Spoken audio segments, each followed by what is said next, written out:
दोस्तों सन 2004 में एक फिल्म आई थी धूम। फिल्म सुपरहिट हुई थी।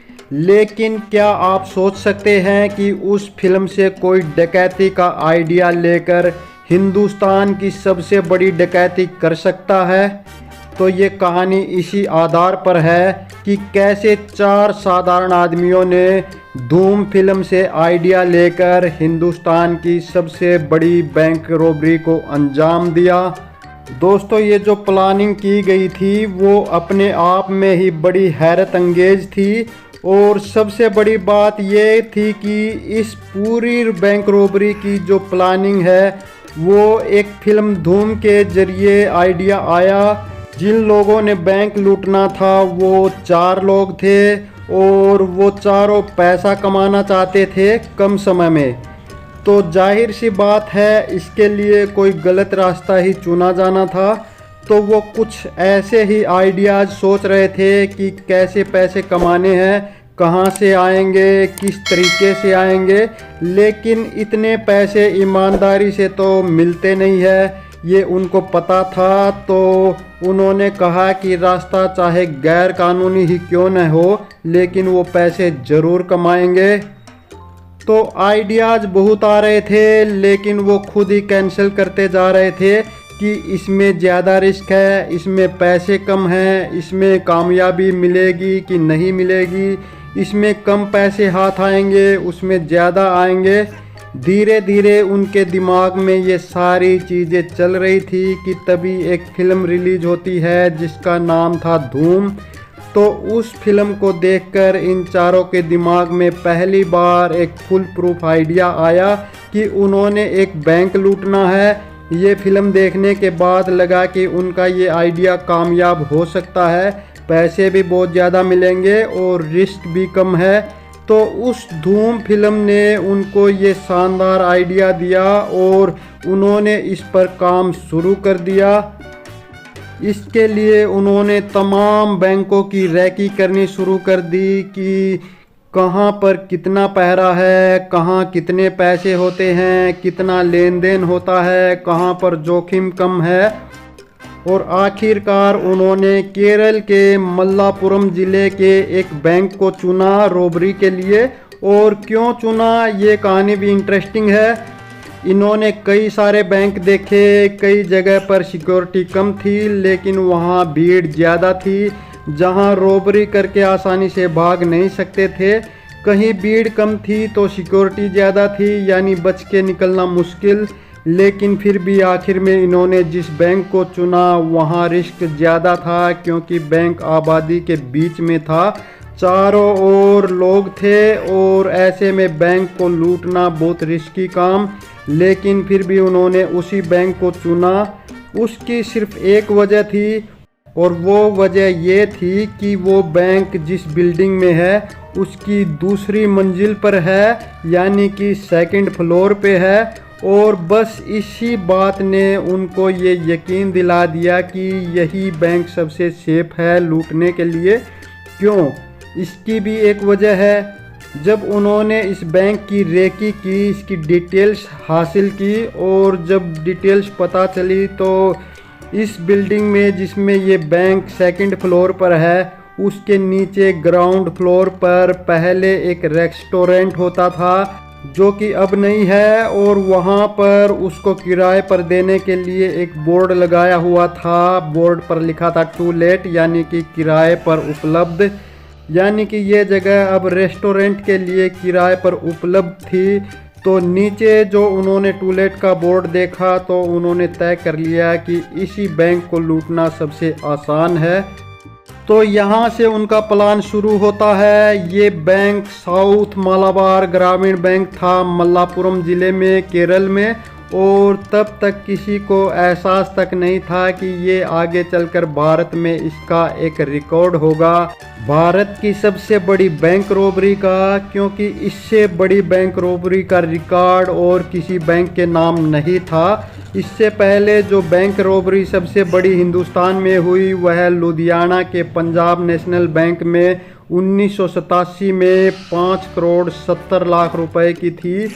और उसमें खालिस्तान कमांडो फोर्स और उससे कुछ जुड़े हुए लोगों का हाथ था। वो कहानी फिर कभी सुनाऊंगा कि उस बैंक में कैसे वो ट्रक लेकर आए थे और बड़ी आसानी से लूट कर चले गए थे बिना किसी खून खराबे के। तो अब उस बैंक का भी रिकॉर्ड टूटने जा रहा था और इसका किसी को एहसास भी नहीं था। तो साउथ मालाबार ग्रामीण बैंक की शाखा जो सेकंड फ्लोर पर है, इसको लूटने की प्लानिंग शुरू होती है। ये चारों, जिनमें से एक पति पत्नी का जोड़ा भी था, उस बैंक के ग्राउंड फ्लोर के ओनर से बात करते हैं जहां पहले एक रेस्टोरेंट हुआ करता था। वो कहते हैं कि वो ये रेस्टोरेंट चलाएंगे और इसके लिए उसको 50,000 रुपये एडवांस भी देते हैं। इसके बाद वो कुछ दिन तक कोई काम नहीं करते हैं, बस बैंक की रैकी करते हैं। यानी कि वो आते हैं, देखते हैं, ऊपर बैंक जाते हैं और देखते हैं कि कहाँ पर क्या क्या है। थोड़े दिन बाद पूरे बैंक का अंदर बाहर का नक्शा उनके दिमाग में छप जाता है।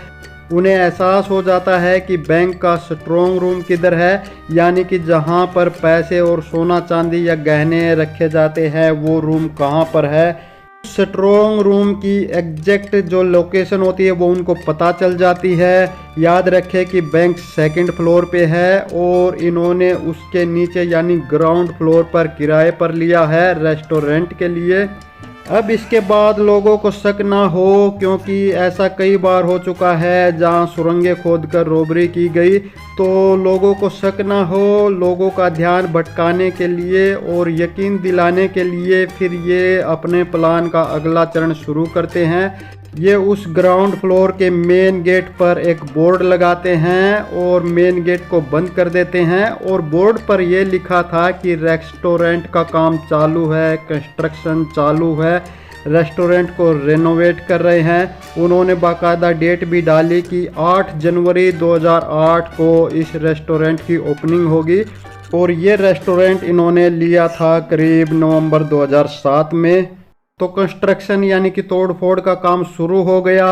पड़ोसियों को यकीन दिलाने के लिए बाकायदा रेस्टोरेंट के लिए जिन भी कुर्सी टेबल फर्नीचर वगैरह की ज़रूरत होती है वो भी मंगवा लिए काफ़ी सारे पैसे खर्च करके। ओनर को भी यकीन हो गया कि काम चालू हो गया है। आस पड़ोस के लोगों को, बैंक के स्टाफ को, सबको लगा कि चलो रेस्टोरेंट का काम चल रहा है, जल्दी खुलेगा, उन्हें भी दूर नहीं जाना पड़ेगा, यही चाय कॉफ़ी और बाकी चीज़ें मिल जाएंगे। तो हर तरफ से लोगों को भरोसे में लिया, यकीन दिलाया कि इस ग्राउंड फ्लोर पर रेस्टोरेंट का काम तेज़ी से चल रहा है। इसके बाद जब लोगों का भरोसा कायम हो गया, फिर उन्होंने असली काम शुरू किया। काम ये था कि मेन दरवाज़ा बंद, अंदर ठुकाई पिटाई चलती रहती थी। काम की आवाज़ आती थी कि तोड़फोड़ हो रही है और इसी दौरान इन लोगों ने सेकंड फ्लोर के बैंक के स्ट्रॉन्ग रूम का लोकेशन पता कर लिया था और ग्राउंड फ्लोर से वह लोकेशन किधर था यह भी उनको मालूम था। इसके बाद धीरे धीरे उन्होंने उस स्ट्रॉन्ग रूम तक जाने के लिए खुदाई का काम शुरू किया छत के जरिए। काम मुश्किल था लेकिन प्लानिंग पूरी थी। इन्हें ये भी पता था कि ये खुदाई जब होगी और आखिरी बार जब ये होल बनेगा, सुराग बनेगा और जब वे वहाँ तक पहुँचेंगे तो वो कौन सी तारीख होगी, टाइम क्या होगा, ताकि ऐसा न हो कि काम टाइम से पहले हो जाए और किसी को शक हो जाए। तो धीरे धीरे काम चलता रहा, फर्नीचर आते रहे, तोड़फोड़ की आवाज़ें आती रही, लोगों को लग रहा था कंस्ट्रक्शन चल रहा है। दिन में आकर कुछ लोग देख भी लेते थे तो और भी पक्का भरोसा हो गया। इस तरह से कई दिन काम चलता रहा। इसी दौरान 30 दिसंबर 2007 की तारीख आती है। 30 दिसंबर 2007 उस दिन संडे था यानी कि इतवार था और इन्होंने संडे जानबूझकर चुना था क्योंकि संडे को बैंक बंद होता है। 29 दिसंबर 2007 की रात से उन्होंने काम शुरू किया आखिरी सुराग करने का और उसके बाद सुबह सुबह 30 सितंबर की भोर में आखिरकार ड्रिलिंग मशीन और बाकी चीज़ों के ज़रिए वो छत में एक बड़ा छेद बना लेते हैं जो सीधे ऊपर बैंक में स्ट्रॉन्ग रूम में निकलता है। तो वो पूरी तैयारी के साथ आए थे, कटर, ड्रिल मशीन और दूसरी इसी तरह की चीज़ें लेकर। तो वहाँ जो लोहे का स्ट्रॉन्ग रूम था और जो दूसरी अलमारी या लॉकर वगैरह थे उन सब को काटते हैं और उसके बाद उसके अंदर से 80 किलो सोना और 25 लाख रुपए नगद, जिसकी कुल कीमत यानी कि 80 किलो सोने की 2007 में 30 दिसंबर को जो कीमत थी वो 8 करोड़ रुपए थी। ये सारा पैसा, ये सारा सोना स्ट्रॉन्ग रूम से नीचे की तरफ लाते हैं। नीचे लाने के बाद इकट्ठा करते हैं और सुबह सुबह इमारत को खाली कर देते हैं और सारा सामान लेकर वहाँ से गायब हो जाते हैं।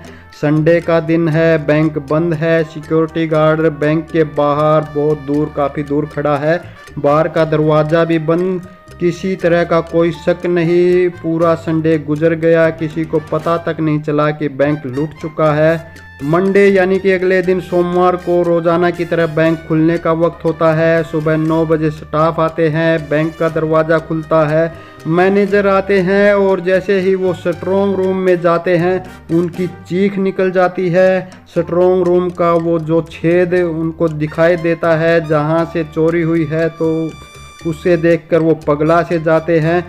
स्ट्रॉन्ग रूम खुला पड़ा है, सारा माल गायब है। फौरन पुलिस को खबर की जाती है, पुलिस आती है। ये केरल की ही नहीं बल्कि हिंदुस्तान के इतिहास की उस वक्त की सबसे बड़ी बैंक डकैती थी, जिसमें 8 करोड़ रुपए की डकैती हुई थी। धीरे धीरे खबर फैलती है, बैंक के स्टाफ के हाथ पैर फूल जाते हैं। अब पुलिस की बारी थी, क्योंकि ये केरल पुलिस के लिए भी एक चैलेंज था, क्योंकि इतनी बड़ी रॉबरी और ये सब कुछ ऐसे हुआ, इसे कैसे पकड़ना है। और मीडिया में अलग खबर जो इतनी धुआंधार चल रही थी, क्योंकि बहुत बड़ी बैंक रॉबरी है, तो पुलिस के ऊपर भी बहुत प्रेशर था। आखिरकार एक स्पेशल टीम बनाई जाती है पुलिस की। तो जो उस वक्त मालाबार के एसपी थे मिस्टर विजन, उनकी निगरानी में इस टीम में अलग अलग एक्सपर्ट होते हैं और अब टीम जांच शुरू करती है, लेकिन हर जगह पर नाकामी हासिल होती है। जब वे आए और पूछा कि रेस्टोरेंट किन लोगों ने किराए पर लिया था, वहीं से शुरुआत की, क्योंकि खुदाई वहीं से हुई थी, तो वो सारे नाम, सारी चीज़ें फर्जी निकले। जो उन्होंने अपना एड्रेस दिया था वो सब भी फर्जी निकला। लेकिन हाँ, उनको कुछ लोगों ने देखा था। पुलिस ने उन आई विटनेस के जरिए उन लोगों के स्केचेज बनवाए, लेकिन उनसे भी कोई कामयाबी नहीं मिली। लेकिन इसी दौरान एक चीज़ और होती है। जब पुलिस स्ट्रॉन्ग रूम में गई जहां से चोरी की गई थी, तो वहां पे देखती है कि दीवार पे जय माओ लिखा हुआ था, माओवादियों का शॉर्ट फॉर्म। इससे पहले केरल में और उसके आसपास कई ऐसे छोटे छोटे बैंक लूटे गए थे जो नक्सलियों ने लूटे थे, यानी कि माओवादियों ने लूटे थे। और ये उस स्टेज में नक्सलियों का रहा भी है कि हथियारों के लिए या बाकी दूसरी चीज़ों के लिए अगर उनके इलाके में कोई बैंक है या एटीएम है तो वो उसको लूट लेते हैं। तो उस दीवार पे भी जय माओ लिखा हुआ था। उसको देखकर पुलिस को ये क्लियर हो गया कि ये काम नक्सलियों का है और इतनी बड़ी डकैती हुई है जो कि हथियार वगैरह खरीदने के लिए उन्हें लूटा है। तो अब इन्वेस्टिगेशन नक्सली के आधार पर चल रही है। तो इसका सिरा पकड़ते हुए केरल पुलिस छत्तीसगढ़ तक पहुंच गई। कुछ उनके इन्फॉर्मर मिले जिन्होंने बताया कि वहां हो सकता है छत्तीसगढ़ में। अब केरल पुलिस छत्तीसगढ़ में दबिश डाल रही थी, लेकिन कोई फ़ायदा नहीं, कुछ नहीं मिला, पुलिस परेशान है। इसी दौरान पुलिस के पास एक गुमनाम फ़ोन आता है कि एक होटल है, उस होटल में इस बैंक का लूटा हुआ माल पड़ा है। पुलिस की टीम जाकर उस होटल में तलाश करती है। होटल के एक रूम में सचमुच 1 किलो सोना मिलता है जो इसी बैंक से लूटा हुआ होता है। फ़ोन करने वाला बताता है कि इस रूम में एक नक्सल ठहरा हुआ है और ये उस बैंक डकैती में शामिल था। पुलिस को यकीन दिला दिया जाता है कि ये बैंक डकैती नक्सलियों के द्वारा अंजाम दी गई है। और इसी तरीके से पुलिस को पहले छत्तीसगढ़ भेजा गया, फिर होटल से 1 किलो सोना भी बरामद करवा दिया गया। लेकिन फिर पुलिस को लगता है कि नहीं, ये नक्सलियों का काम नहीं है, ये पुलिस की जांच को भटकाने के लिए जो असली बैंक रोबर है वो सब ये कर रहे हैं। फिर पुलिस वापस बेसिक पे आती है। पुलिस ने उस जगह से कुछ चीज़ें बरामद की थी। अब उनके ज़रिए पुलिस उन तक पहुंचने की कोशिश करती है, जिसमें जो चीज़ें खास थी, जिनके ज़रिए पुलिस आगे बढ़ने की कोशिश कर रही थी, उनमें एक जोड़ी चप्पल वहाँ मिली थी, बल्कि सैंडल था। तो यह पता चला कि इसमें कोई महिला भी शामिल है। इसके अलावा पुलिस को शराब की कुछ बोतलें मिली, कुछ डेटोनेटर मिले जिनसे एक्सप्लोजन करके शायद बैंक के लॉकर को तोड़ने की कोशिश की गई। इसके अलावा एक टूटा हुआ ब्लेड मिला जो ड्रिल मशीन का था। इन सारी चीज़ों को लेकर पुलिस ने अपनी तफ्तीश आगे बढ़ाई, लेकिन फिर भी कुछ हाथ न लगा।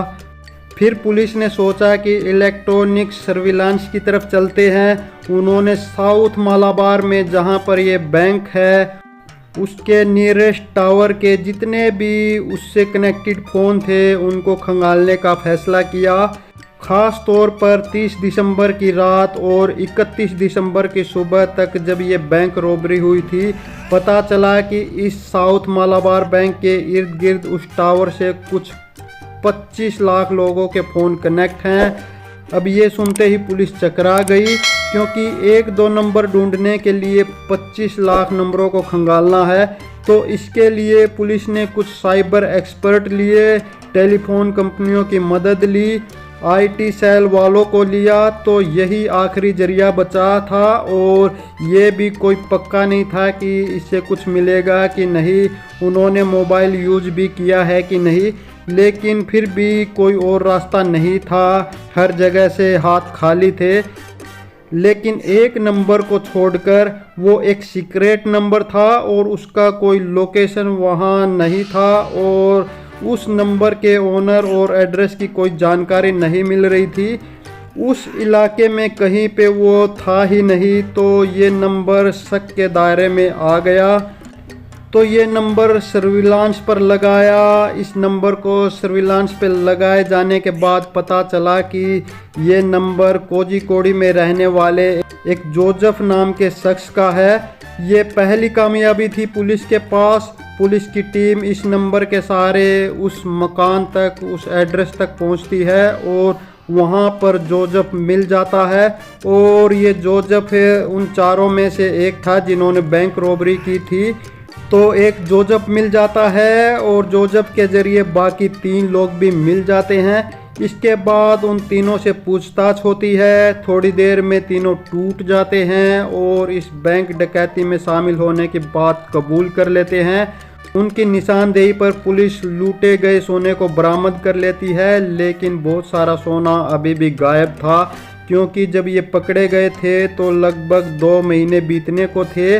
बैंक रॉबरी के 56 दिन बाद ये चारों गुनहगार पुलिस के हाथों में थे। इस दौरान इन लोगों ने खूब अय्याशी की, खूब पैसे उड़ाए, दोनों हाथों से लुटाए, खूब सोना बेचा, लेकिन बाद में ये पकड़े गए।